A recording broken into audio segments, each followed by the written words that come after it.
Shalom Bapak Ibu, kita jumpa dalam sapaan firman GKI Ngupasan.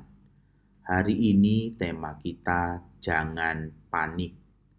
Bacaan dari 2 Raja-Raja pasal 6 ayat 15. Ketika pelayan abdi Allah bangun pagi-pagi dan pergi keluar, maka tampaklah suatu tentara dengan kuda dan kereta ada di sekeliling kota itu. Lalu berkatalah bujangnya itu kepadanya, "Celaka tuanku, apakah yang akan kita perbuat?" Demikianlah firman Tuhan. Pada suatu hari Bapak Ibu ada seorang karyawan, katakanlah namanya Edi. Edi sangat tergesa-gesa memasuki kantor, lalu dia menyenggol meja seorang teman, sampai kemudian laptop kerjanya terlempar. Laptopnya hancur karena terlempar dan Edi menjadi sangat marah. Dalam kondisi marah, Edi kemudian menjadi sangat panik karena seluruh pekerjaan ada di dalam laptop itu. Ia menyalahkan temannya yang tidak menyusun meja dengan benar.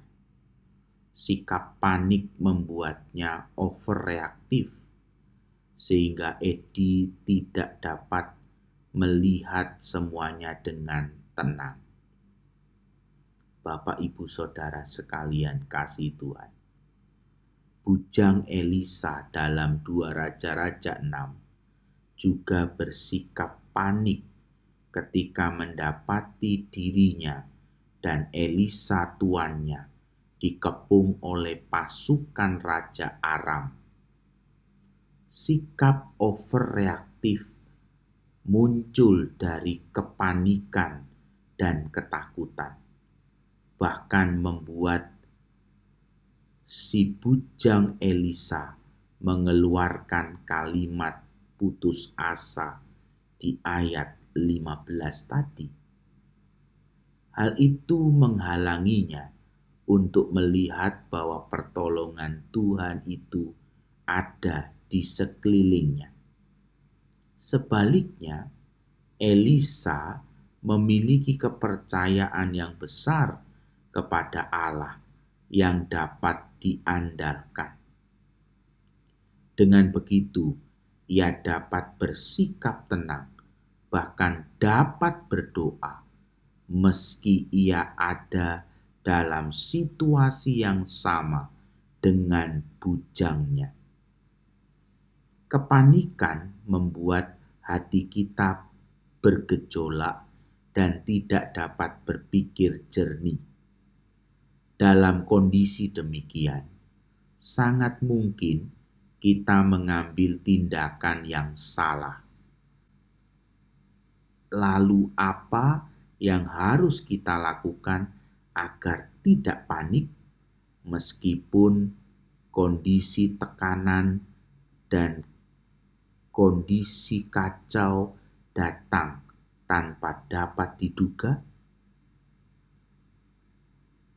Kita perlu membuka sebuah sikap yang baik,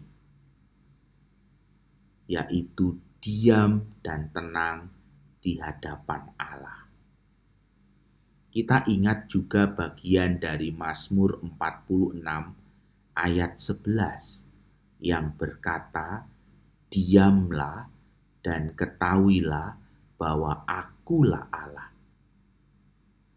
Sikap untuk diam dan tenang di hadapan Allah akan menolong kita untuk tidak bersikap panik dalam menghadapi tekanan. Disinilah kita diajak di dalam situasi panik, kita diajak untuk menjadi diam, tenang, dan kembali kepada Allah. Kita perlu belajar untuk menenangkan diri ketika dalam situasi yang panik. Berdoalah. Doa bukan sekedar waktu untuk berbicara dengan Tuhan. Doa juga merupakan waktu untuk menenangkan diri di hadapan Tuhan dan melihat Tuhan berkarya melalui keadaan yang sulit sekalipun. Hari ini, bila situasi hidup Anda menekan, ambillah pilihan untuk berdoa dan diam di hadapan Allah. Badai kehidupan akan membuat kita panik, tetapi Tuhan akan menenangkannya. Amin.